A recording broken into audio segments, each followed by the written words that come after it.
Welcome back, everyone. This is TRF Talk, and I am your host, HalyJ. So excited to be here every single episode, but today we have a special guest. I'm excited to introduce Keyon Dooling. 13 years he spent playing in the NBA. He's authored the book, What's Driving You. He produced the film, Pros and Cons. He's a mental health advocate, a father, a husband, and today he's even willing to work out with me, so I'm hyped. If you're excited, let's get ready. You ready, Keyon? Take me through there. Take me through there. Let's go. Let's work. Let's go.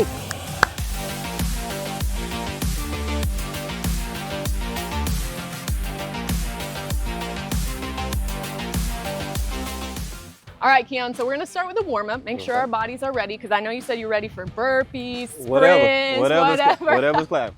All right, so what we're gonna start with is just a quad pull. We'll grab our ankle or foot, push the hip forward, the knee forward. If you wanna add a little calf raise, you can. We're gonna start moving this way.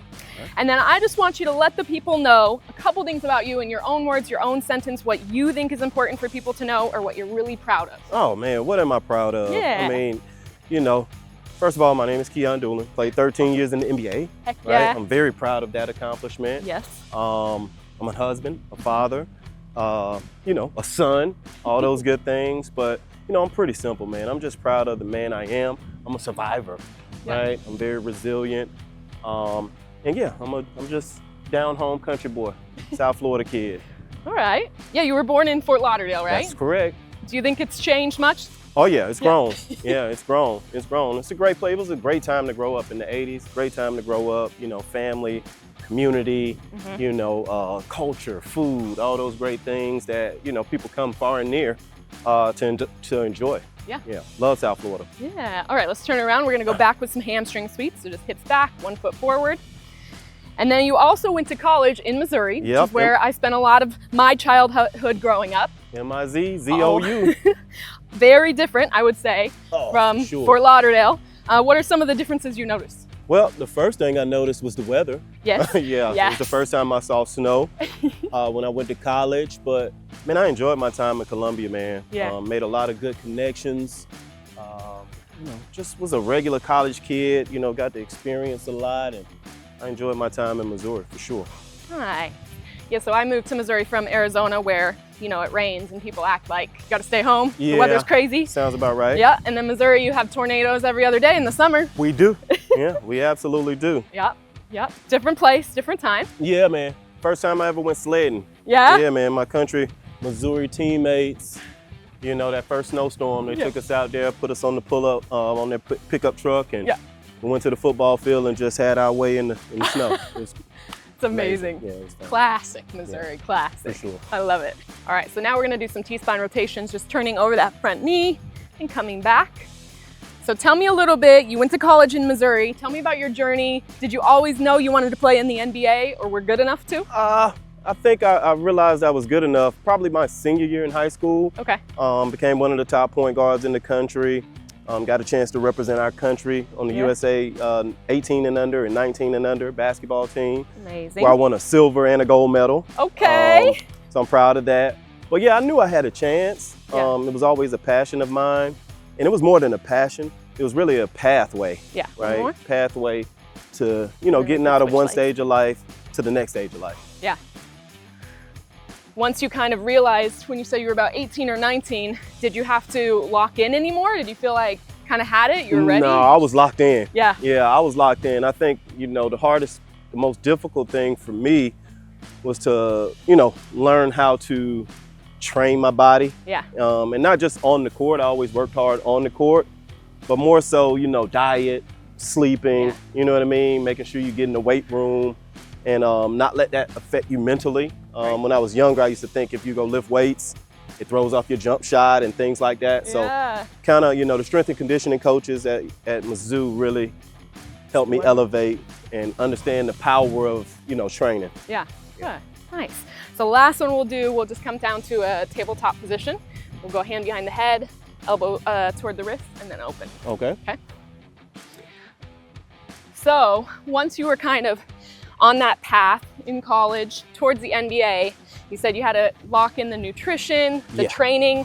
Did you have to find someone to work with one-on-one, or did that kind of come from the team? No, that kind of came from the infrastructure. Yeah. Obviously, you know, I'm still a very thin person. So I always had to take creatine and whey protein and, Yeah. you know, kind of lift more than most just to be skinny strong at least. Right. But yeah, it was a village. I took the village approach. I didn't really have a whole bunch of individual dietitians or anything like that. All right. Do you think that has changed now if you see other players in the NBA and how teams approach stuff? Do you think that has changed Absolutely. at all? I've seen it change more so for the youth. Okay. I think, you know, when you become a professional, you take it a lot more serious, your diet and things like that. So you have infrastructure around you, chefs and, you know, personal trainers and workout coaches and all those things. Right. But what I'm seeing is that like the youth now have that, right? Yeah. So they're so far advanced just knowing the sports science around their craft. Yeah. And now that you are retired, but still businessman, still doing a lot, do you find yourself still in the same type of, you know, sticking with nutrition and training, or has that kind of relaxed some? It comes and goes. Yeah. I'm in a phase right now where I'm kind of getting back into it. Okay. You know, when you play professional sports for as long as I did, you have a lot of ailments in your body, right? And for me, it's really about stretching, staying thin, staying healthy, making sure you go to the doctor, making sure you get the right amount of rest and things like that. Mm-hmm. But yeah, I believe in holistic health. Okay. Physical, spiritual, mental, emotional. Yeah. And I try and, you know, give time to those different verticals every day. Awesome. I love that. Yeah. All right, we're going to move on to the next Let's work. part. Let's work. Now, I noticed, or I heard you mention, you're a survivor. You have quite the story in several parts of your life. You've written a book. You now produced a film. Is there any one thing or one person, maybe a statement they said to you that has helped you get through the trials and adversities and even just being a professional athlete? You know what? I wouldn't say it's one person. Okay. I would say it's more so like a faith-based, you know, phrase or scripture that kind of resonates with me. Okay. And that scripture is, I can do all things through Christ Jesus who strengthens me. Yes. And that's really, you know, my self-talk when I'm going through those moments. Okay. So tell me, writing a book and then producing a film, I would assume is a little bit different than the athlete lifestyle. What was that like, trying to get kind of into the mental prep for that? Did you just go for it, or? Well, man, the good thing about sports is you get a lot of transferable skills. And if you can focus on your athletic career and craft, I think you can, you know, translate that to anything that you're focused on in that moment. Okay. I think as a hooper, there's a certain amount of creativity that kind of comes along with that and how you express your game. And so you've seen a lot of guys in their transitions, you know, become creators in their own unique ways. Right. And now social media plays a huge role. It does. In really anything professional. Do you find yourself wishing you had kind of that era, or do you think it's kind of nice it passed you before you had to focus? Yeah, I think it's pros and cons to social media. I think it's great for exposure. It's great for you telling your own narrative. I think it could be a little bit of a distraction. So many people get touches to you. So, you know, it's benefits with it, it's cons with it. But I think it's very necessary. Let's go one more. Good work. So we're gonna go with a curl and press. So just like a hammer curl, center grip on the Y belt up to your shoulder, press it up overhead. We're working a little bit of posterior chain and press muscles right now. So if we start to get tired on the arms, my bad. Let's work it. Let's work. All right, here we go. So I want to know if you have a story you could share, like a favorite moment, something crazy that happened when you were in the NBA, or something you're like, oh, this thing happened, or this player said this to me and I loved it. Well, I mean, I think I've got a lot of moments. Of you know, course. some of them aren't for this setting. But I remember the first time I checked into an NBA game. And we were playing against the Seattle Supersonics. And they had this Hall of Fame player named Gary Payton. And soon as I came in the game, he cussed the coach out. Like, Alvin, I know you're not putting this little young dumb punk on me. And so I said, what? He said, oh, you talking sh. And so from that day on, Gary Payton just, you know, he wanted to see what kind of heart I had, right? So about 5 years later, I see him in Houston, Texas, and he's like, come here, in classic West Coast fashion. And he said, hey, you know what? I messed with you, young fella, you got heart. So for somebody who I thought like hated me as a player, it wasn't that. He was just seeing what kind of heart I had. Yeah. Yeah. Let's go. Last one. GP, are you switch. with me? Nice. Did you feel in the moment like pressure from that, or were you kind of like, whoa, No. whoa, whoa, or you were like, No, I didn't feel pressure in that moment.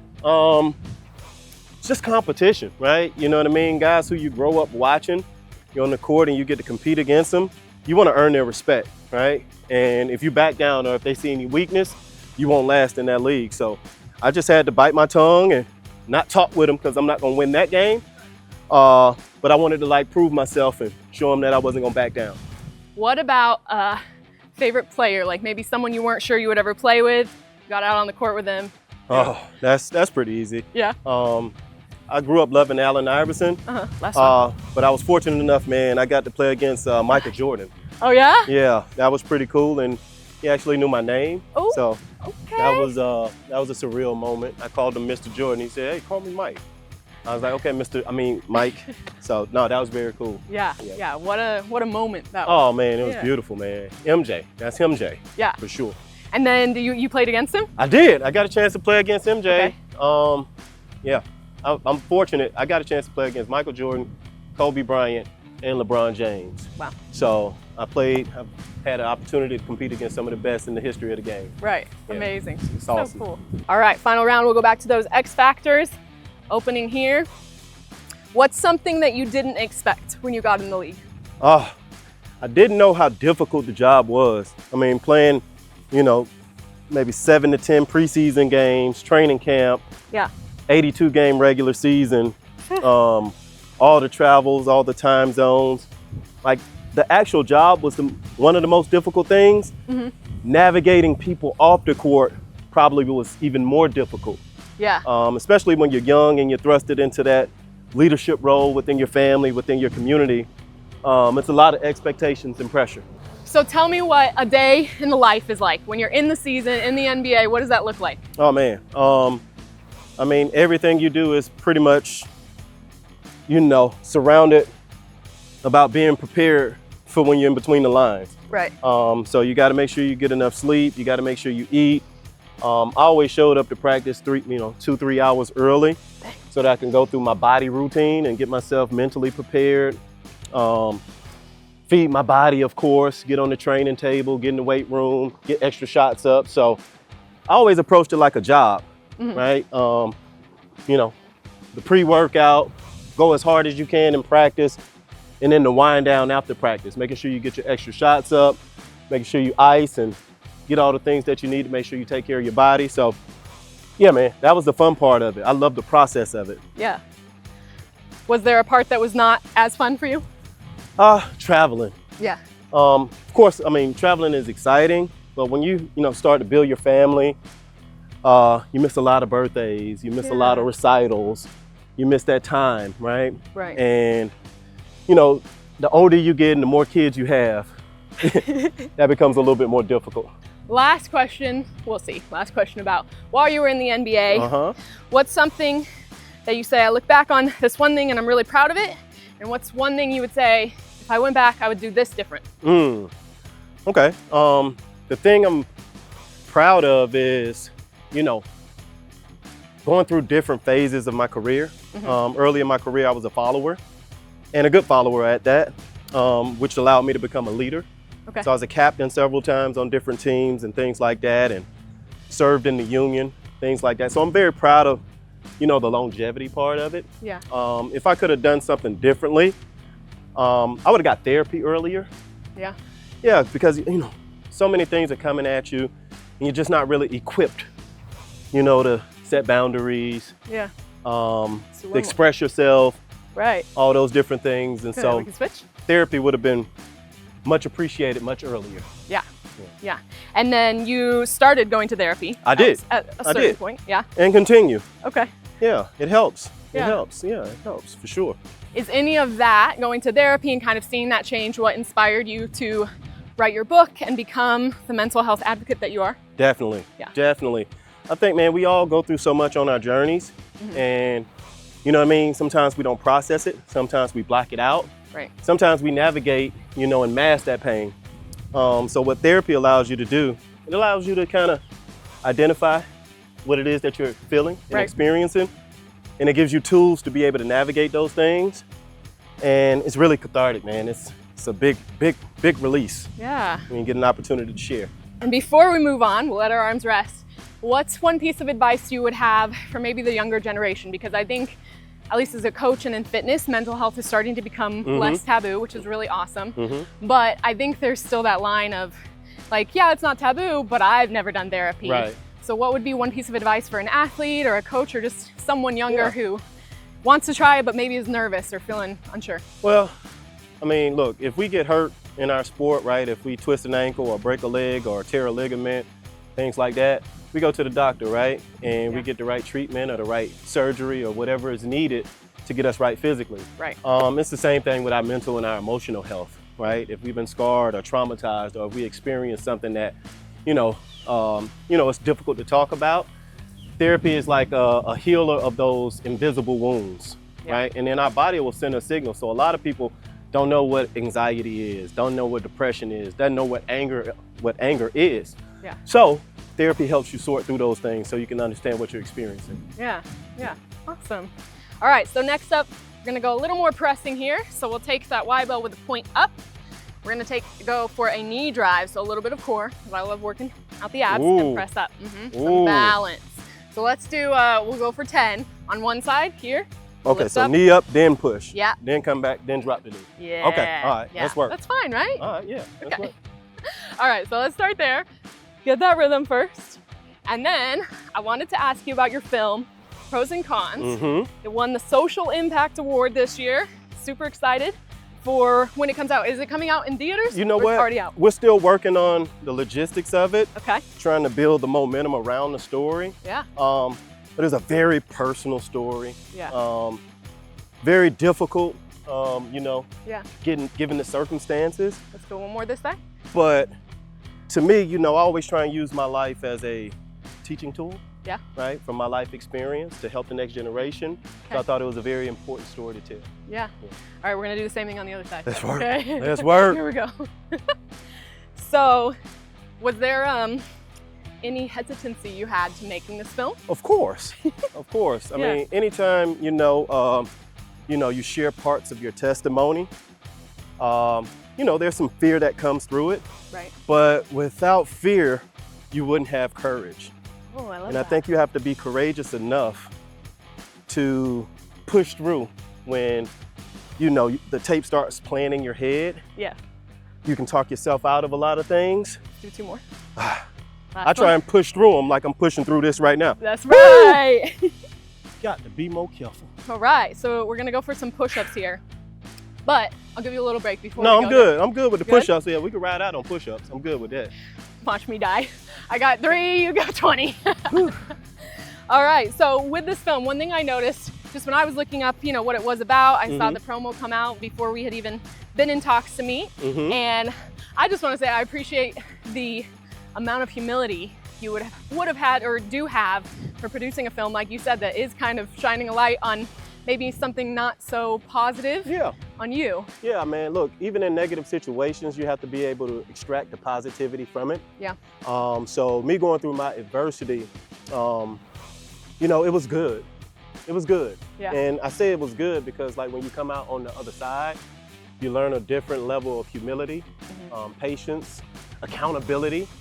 So many of those lessons, you know what I mean? Like you learn through those adversities.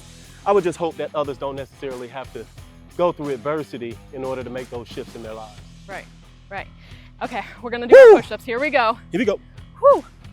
So tell me, what was it like producing a film? Is your first film you've ever produced? Well, I've done some production, like on Shaq's All-Star Comedy Jam and things like that. Yeah. But never anything to this magnitude. Okay. It wasn't as difficult as you would think because I had a great team, the Players Tribune, Sam Mueller, Chris Bernard, my wife. So it was a real collaboration. I can't ride out anymore. Great work. I knocked out by 12 for you. I'm glad you got that. But yeah, it was a little bit difficult, especially because the time, it was a very vulnerable time for me. Okay. But I thought it was important to capture the like raw emotions. You know what I mean? The reality of the moment. Yeah. And so I don't think, I don't think there's ever been anything done like this from an athlete's perspective. Okay. Yeah, it should be cool. Yeah, I'm excited to see it. Yeah, it should be cool. Cool. All right, I'm gonna give you this back. We're gonna do one more round here. All right. Gotta get those shoulders right, you know? All right, let's go, right knee up. Here we go. So tell me a little bit about your family, and I'm gonna assume that they have had a big impact on you. Oh, of course. But tell me just a little bit about your wife. She's here with us today. Yeah, she's Hype her hanging up. out. Hopefully she come and join us soon. Yeah. But no, man, that's my prized possession, my family. Yeah. Me and my babe started dating when we were about 16 years old in high school, Fort Lauderdale, Florida, Dillard High School. Go Panthers. Yeah. And yeah, man, we just been, you know, enjoying this life together. Ups, downs, highs, lows.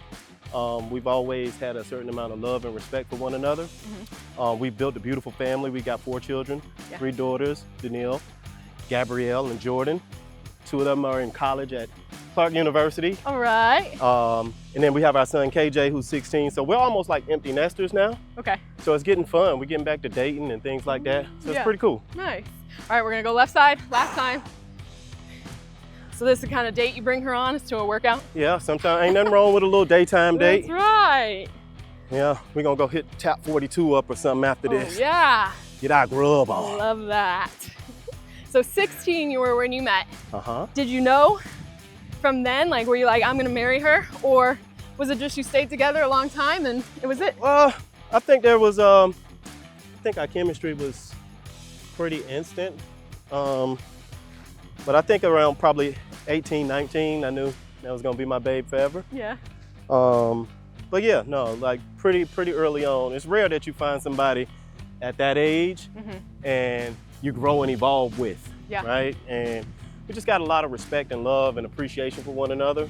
More so than just being husband and wife, we're friends. We want to see each other win. Yeah. So, you know, I'm thankful for her. God bless me. He sent me a good woman. I love that. What would you say is something you're super proud of her for? Like one of the top 5 things? Oh, I mean, obviously, you know, bearing my children is a gift from God. Yeah. And he used her to get those children through to this realm for us. So I'm always thankful for that. I'm thankful for her friendship and loyalty.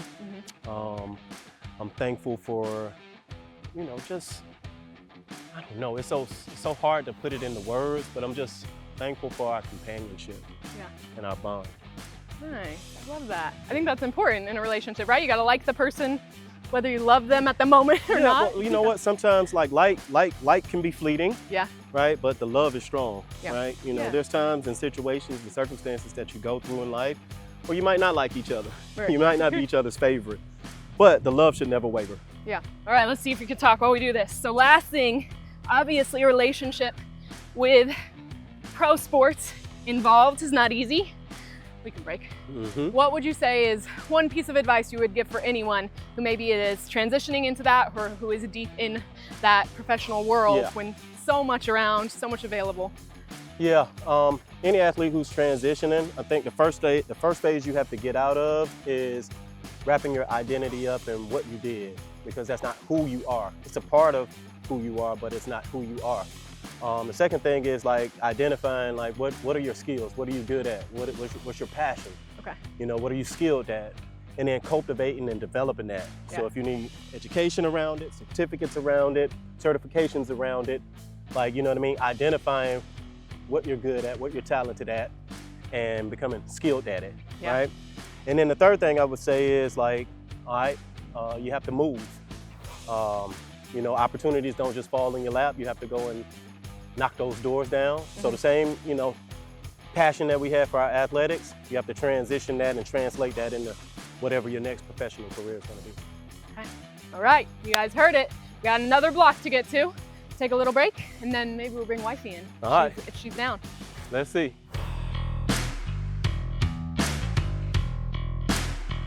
All right, so we have a special guest joining us. We have the beautiful Natosha. She's gonna be doing some workout with us because she said we were kind of slack. Yeah. So we gotta get some reps in. We're gonna go bicep curls, and I'm gonna ask you both some questions. Okay, right, ready? Let's roll. Let's All right, so we're gonna go palms up, elbows high, curl your fists towards your head, keep the elbows high, extend back out, keep the hips forward. We're just gonna rep it out, get a little bicep pump going. Natosha, I already asked Keyon, when was the first time he really knew that you were the one for the long haul? So I want to know, what moment was it for you that you were like, okay, I'll stay with him. I got this guy. I would say when Clemson called him. Oh yeah? Yeah. You said, oh, this sounds good. Okay. They sent you like 200 letters. They sent me like 200 letters. Yeah? Yeah. Yeah, and they was just like, we know you love him, but we love him more. Can we have him? And you were like, dang, I gotta share. Yeah. All right, let's rest. We're gonna do a second move. So all you're gonna do is turn around. We're gonna go chest press. So this is like a push-up, up on the toes. Hands come towards your chest and then up. What are you, if you had to pick one thing in an interview to say you were most proud of Keyon for, doesn't have to be the only thing, what would that be? That you're like, this was a really cool thing. I would say the way he got out and just attacked everything. You know what I mean? And he didn't let nothing stand in his way. He didn't let nothing block him, stop him. He didn't let haters or none of that. Like, he just went like straight to it, and like he just made it so me and the kids, it's like we didn't miss a beat almost, you know? So like, I got a lot of respect. And the way he kept it, and didn't snitch and held his own. Nice. You know? All right, you can rest there. Well, I think it's awesome. You both have, I like that you use that word respect, because I think that's super important. You know, we were talking about relationships and like versus love, and I think respect, you know, respect the person you're with. Even if you love them and like them, I do think that changes things. I agree. That's awesome. All right, well, last thing we're gonna do, I call it the finisher. It's not gonna be crazy. Are we okay to hold a plank and do some rapid fire questions? Oh yeah. Yeah? Oh, A little competition. If we need to Yep. take a drink or anything, we could get it. Great. Yeah, her core got mine. It's all good. I Yeah. love it. She got me. All right, we're finally to the finisher, final round. It's not gonna be that long. I'm making them do all the work. So they're gonna be holding a plank and high-fiving each other, because they're all about teamwork. They're a great team. And we're gonna go some rapid fire questions, okay? Okay. All right, So let's do I'm it. gonna ask you each about each other. Okay. Ready? All right. We're gonna see how long we can hold. Okay. 3, 2, 1, here we go. Tap it out, nice. All right, so Natosha, tell me his favorite teammate he played with. Oh no. Chris Wilcox. Okay, what's her favorite team you ever played with? The Celtics. Okay, what's his favorite post-workout snack? The bar. The bar. A bar. Okay, Protein bar. and what's her favorite snack of all? Snack. She like yogurt right now. She feeling yogurt with strawberries Yogurt, okay. and pecans. Okay. What is your favorite thing about him as a husband? How he takes care of me Okay, and and the kids. all right, last two. What's her best leadership quality? Poise. Poise, okay. Poise. And last one. What is the one sport or move you can beat him at, Natosha? Basketball.